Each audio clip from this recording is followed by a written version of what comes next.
من يريد الله به خيرا يفقهه في الدين.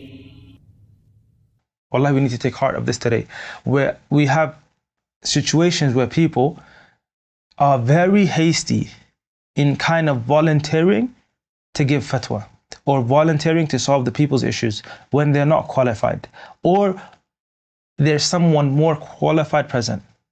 When there's someone more qualified present, then that person should be left to deal with these issues.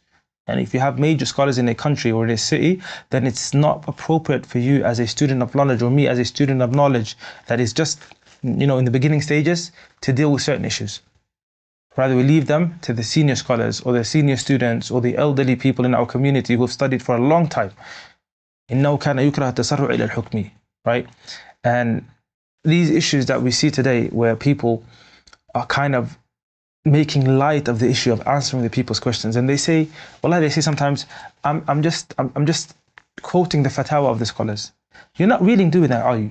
Because the fatwa of the scholars are given, and they are bound by the timing of them, the person who's asking the questions, the environment, and so on and so forth. So there's a lot of quyud that you don't see, that the scholar sometimes pays attention to.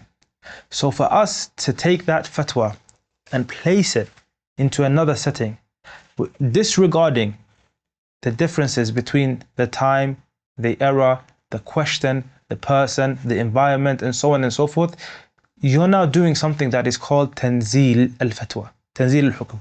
So there's an issue where you read the fatwa, right? You read the fatwa. You see the fatwa, the sheikh says he answers a particular question. And then you take that answer and you copy paste it into another situation, right? You copy paste it into another situation. What you've done is you've taken the fatwa, right? The fatwa is obviously the ijtihad of the sheikh, but now your role in the process is to remove it from its settings and place it into a new setting. That is an ijtihad of its own. And that is something people don't pay attention to or lose track of when they're doing it, right? I just posted the answer to the question. La. A person asks you and you say, Fulan said this. Now you are taking that answer and placing it into this situation. That is a form of fatwa, that's a form of ijtihad that requires knowledge. And that's why the scholars, they also always say that a person who's a layman should not be answering questions, and he should not be relating the fatwa of the scholars to the people. Rather, he should guide the people to the scholars. He should guide the people to the scholars. They'll deal with his question.